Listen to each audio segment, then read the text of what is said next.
Welcome to Garage Gym Athlete Ask Me Anything. It's pretty simple. I'll be answering questions from the thousands of athletes that follow our daily programming. If you have a question or topic you want submitted, go to garagegymathlete.com/AMA. Let's get started.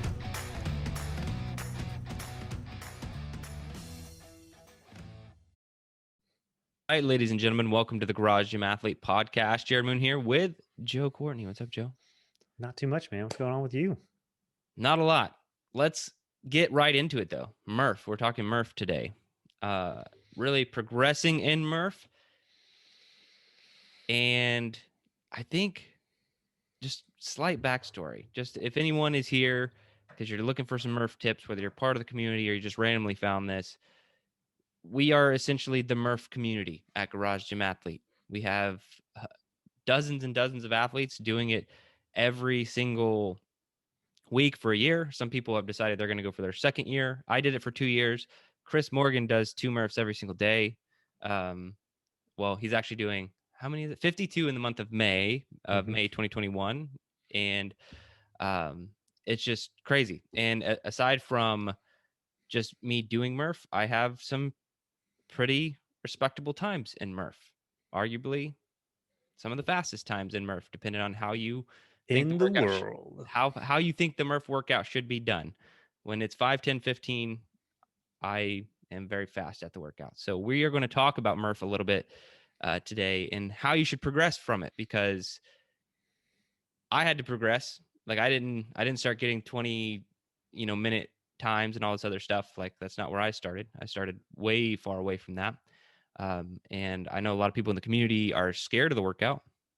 And a lot of people watching this are probably like, how do you progress? Like, how do you get better at this? You can't just like go out there and do it and get better, right? And that's part of it, but it's not the main thing. So, Joe, I'll start with you, man. Like, what do you think? How do you progress into this workout? So first, it would be your plan of attack and how you're going to go about it, just from a mental standpoint.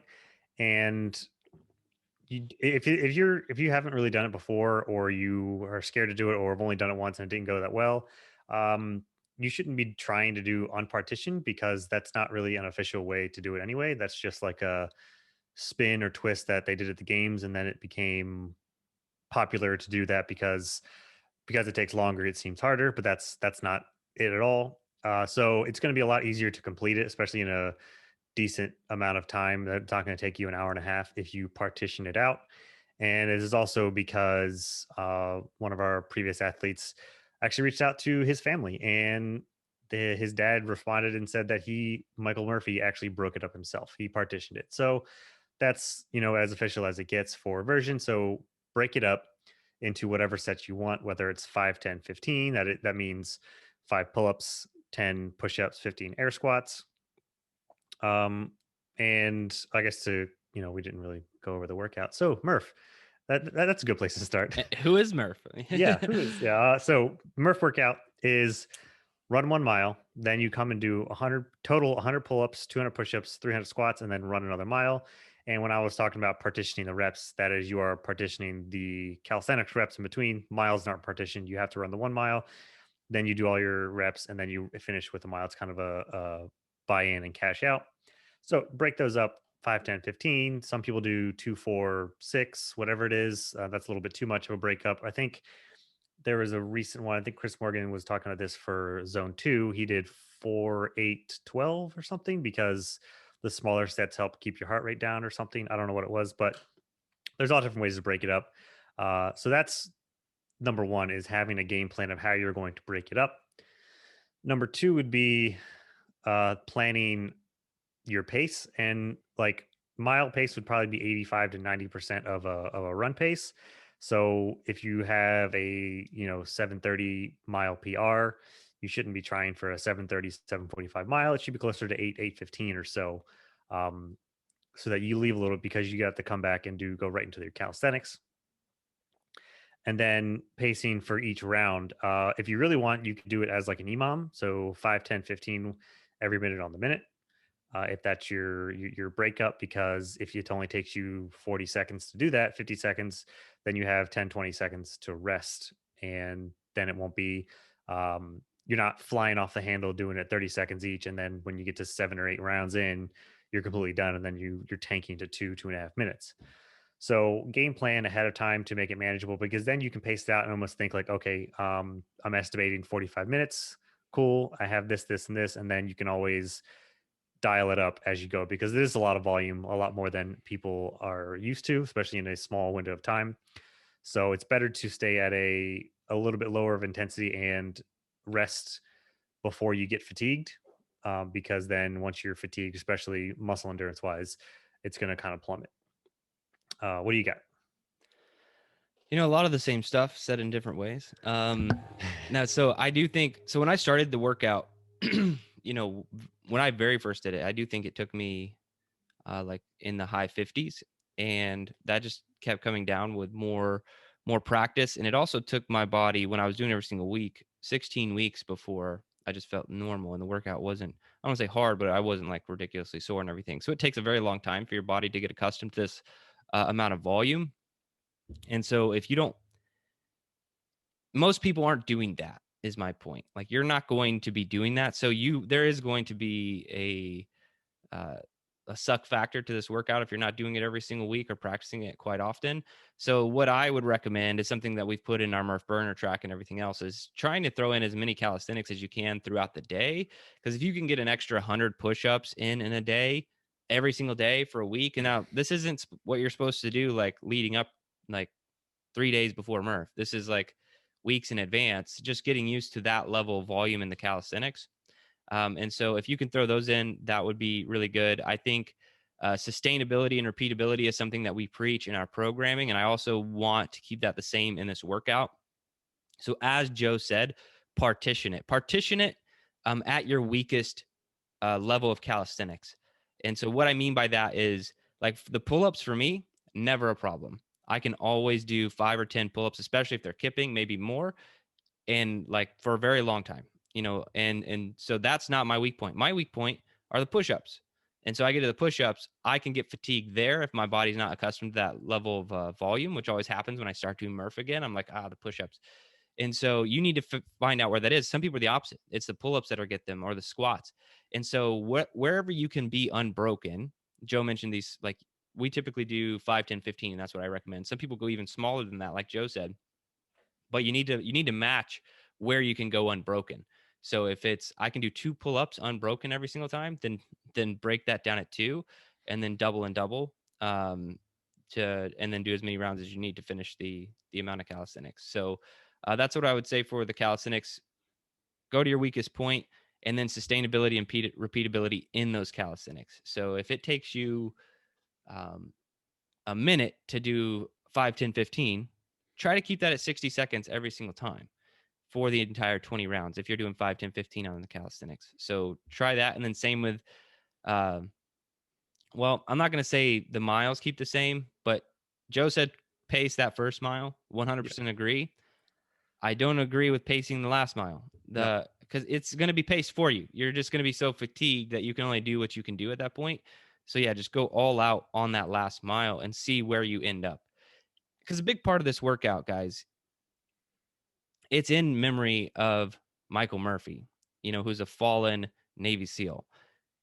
I don't think that this workout should ever be easy. I don't think that's the point of these workouts, to be like, yeah, I'm just going to cruise, and I get that a lot of people are doing that in the people who are doing MURPH every single week for a year, but that's a different story, because that's more like you're putting a lot of volume on your body and everything. So sometimes you need to go easy. But when you're leading up to Memorial Day or you're testing this workout, I'm not an advocate for this being an easy, let's just cruise. Like, it should be hard. And if it's not hard for you until that last mile, that's fine. Make it hard there, though. Make it hard somewhere so you get that feeling in your body to where you're like, this is ridiculous. And then, just for a moment, think of Michael Murphy, and maybe that'll give you a little bit more motivation to try just a little bit harder in the workout. So let's not lose sight of what these workouts are for and what they're about with all these tips. But I think that's about it as far as progressing. Don't be scared of ring rows if you can't handle pull-ups. And another big thing that I've been saying for years, I don't think the workout should take more than an hour.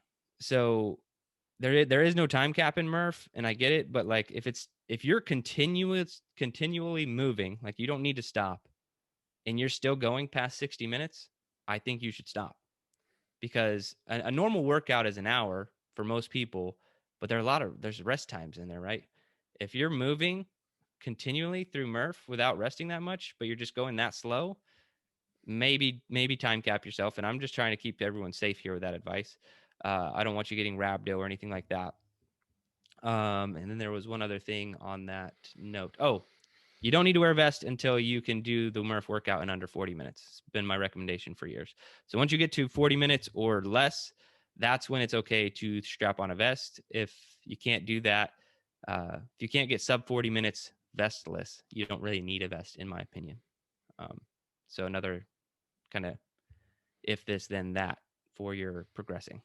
Yeah. I actually waited until I had a 30-minute even unvested, and then I didn't even own a vest at the time. So once I got to that point, I was like, well, I guess I have to purchase a vest now because these are just getting a little bit too fast, and I need to try and stress myself more.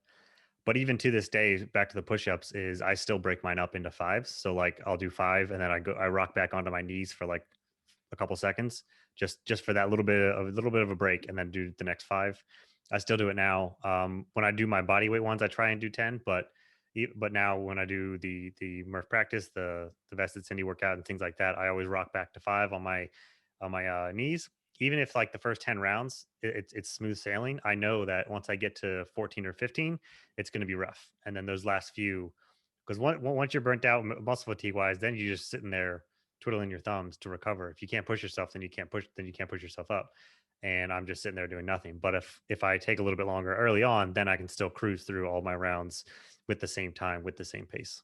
And that's a good point. Like just having, if you want to try and go fast and get a really good time, but you're still progressing through this workout, then I think what you said is good. Having a game plan for, you're like, if I'm just gonna do 5, 10, 15, but you can't actually handle 10 push-ups every single time for 20 rounds, then you need to have a game plan for altering that. And so just making sure you're keeping track of your reps. I know I did it the first year. When I did the second year, I'd taken some time off and my push-ups weren't where they were before. Like when you end a year of MURPH, or at least when I ended a year of MURPH, everything was unbroken. It was just a matter of how fast I could do it.